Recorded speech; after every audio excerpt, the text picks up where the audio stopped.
कुमार तिवारी, स्वर्ण आर्मी का जिला प्रवक्ता हूं भदोही से। और मैं आपको बताना चाहता हूं, मैं इसके साथ साथ एक किसान भी हूं मैं, और एक सामाजिक कार्यकर्ता भी हूं, साथ में एक आरटीआई कार्यकर्ता भी हूं। पिछले सपा सरकार के शासनकाल की अपेक्षा डंके की चोट पे मैं सबूत के साथ मैं आपको बताना चाहता हूं, भाजपा सरकार में 10% अधिक भ्रष्टाचार है, 10% अधिक गुंडा राज है, 10% अधिक माफिया राज है। आज अभी मनीष मिश्रा, विजय मिश्रा या जितने भी मतलब कथित तौर पे मतलब ब्राह्मणों का उत्पीड़न हो रहा है बीजेपी के गवर्नमेंट में, अगर narco test, brain mapping test या अपनी मतलब कि पॉलीग्राफ टेस्ट करा लिया जाए तो पता चलेगा जितने बड़े बड़े ब्राह्मण नेता हैं आज उत्तर प्रदेश में, वो अपनी जान, अपने सम्मान को बचाने की कोशिश कर रहे हैं कि भाजपा सरकार कैसे योगी सरकार जाए और हम लोगों के मौलिक अधिकारों की रक्षा हो। भाजपा सरकार में सवर्णों के मौलिक अधिकारों की कोई रक्षा नहीं हो रही है। और भी जो भाई साहब ने कहा कि टिकट को टकट बता रहे हैं, तो किसान छोटा किसान हो सकता है, बड़ा किसान हो सकता है, किसान कभी चोर बदमाश और डकैत नहीं हो सकता। मैं किसान भी हूँ, मेरा हाथ देखिए भाई साहब, ये मेरा हाथ देखिए, एक किसान का हाथ है, एक डकैत का हाथ नहीं है। और डीएम कार्यालय से लेकर के सीडीओ कार्यालय, डीपीआरओ कार्यालय, पीडीडीआरटीए, तहसील और ब्लॉक, ऐसा कोई सरकारी महकमा नहीं है जहाँ पे भ्रष्टाचार फल फूल नहीं रहा हो। अगर आप हमें समय देना, कोई मीटिंग फिक्स करें, मैं आपको दिखाऊं कि डीएम जहाँ लोग अपेक्षा करते हैं कि यहाँ से हमको न्याय मिलेगा, सबसे बड़ा करप्शन, सबसे भ्रष्टाचार, सबसे माफिया राज उसी कार्यालय में हो रहा है। और सबसे बड़ी बात मैं बता दूं, लोग कहते हैं सबका साथ सबका विकास, तो सबका साथ सबका विकास तो समानता का अधिकार लागू कर दीजिए ना। जातिगत आरक्षण आप क्यों दे रहे हैं?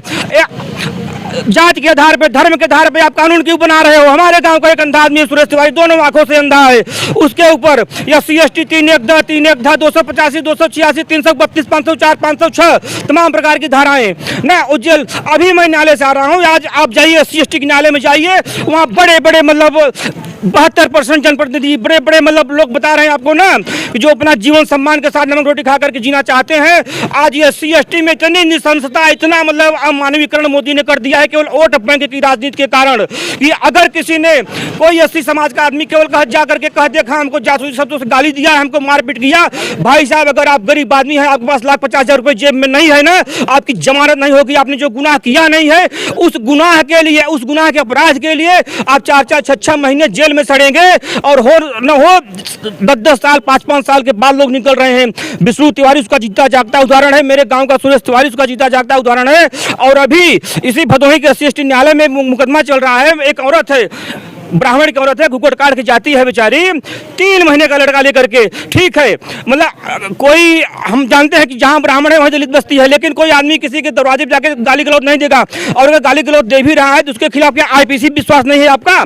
गाली गलौज और मारपीट की धाराएं IPC में भी तो है, जो बाबा साहब का संविधान है, भारतीय मतलब दंड संहिता, उस पर आपको मतलब भरोसा नहीं है?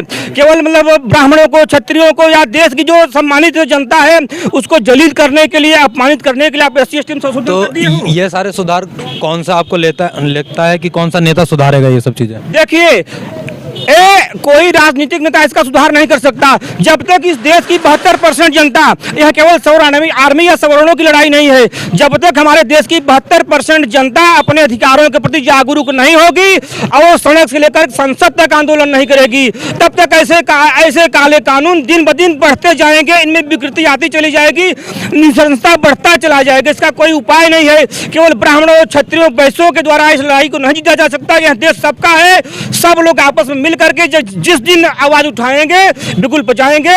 अन्याय किसी के साथ नहीं होना चाहिए। क्या करना चाहिए सरकारों को?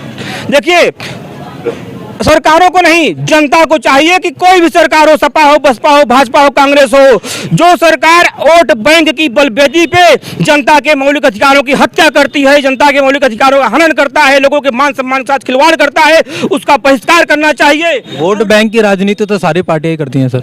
हाँ, वोट बैंक की बता रहा हूं मैं ना, कि जो पार्टियां वोट बैंक की राजनीति कर रही हैं, यह जनता को समझना चाहिए कि वास्तव में देश सबका है, देश के विकास में और देश की आजादी में सबने योगदान दिया है। किसी एक जाति ने, किसी एक धर्म, एक संप्रदाय या एक पार्टी ने कुछ नहीं किया है। तो हम सब एक गांव में रहते हैं, एक क्षेत्र में रहते हैं, एक शहर में सब मिलजुल, आज ये तहसील है ना, यहाँ सभी जात बिरादरी के लोग, हिंदू, मुसलमान, सिख, ईसाई, SC, OBC, सवर्ण, सभी लोग हैं। हम सब जिसे भाईचारे से यहाँ रहते हैं ना, उसी तरीके से हमें अपना भाईचारा बनाते हुए यह देखना चाहिए कि देश का विकास और देश के विकास के साथ साथ देश की जनता का मान सम्मान और स्वाभिमान की रक्षा कौन कर सकता है। और सवाल हमेशा सत्ता पक्ष से पूछा जाता है। अगर सत्ता पक्ष इन चीजों पे खरा नहीं उतरती है तो हमको सत्ता पक्ष का विरोध ऐसे नहीं करना चाहिए कि जो सत्ता पक्ष में उसका हम बाइकाट करके विपक्ष को वोट दे। नहीं, हमको नोटा का प्रयोग करना चाहिए। जिस दिन हम नोटा का प्रयोग करेंगे 2, 4, 6, 10 करोड़ वोट नोटा पे पड़ेगी, उस दिन सारी राजनीतिक पार्टियां ये सोचने पे विवश एवं मजबूर हो जाएंगी कि आखिर जनता ने हमको वोट नहीं दिया, सत्ता पक्ष को वोट नहीं दिया, तो विपक्ष को भी वोट क्यों नहीं दिया, इसका कारण क्या है। तो उनको लगेगा नहीं, आज जो सत्ता में बैठे हैं चोर बेईमान जो बैठे हैं ना, जनता जाग चुकी है, जनता दलगत राजनीति से ऊपर उठ चुकी है। अब जनता को दलगत राजनीति, जातिगत राजनीति और सांप्रदायिक राजनीति से हम बरगला नहीं सकते हैं। उसी दिन सारे पार्टियों के नेता, चाहे कोई भी पार्टी हो, सुधर जाएंगे, अपना कान पकड़ेंगे, कसम खाएंगे और सिर्फ बाबा साहब द्वारा विरचित संविधान की जो शपथ लेते हैं उसके अनुरूप कार्य करेंगे। भारत माता की जय। जी, आपका नाम?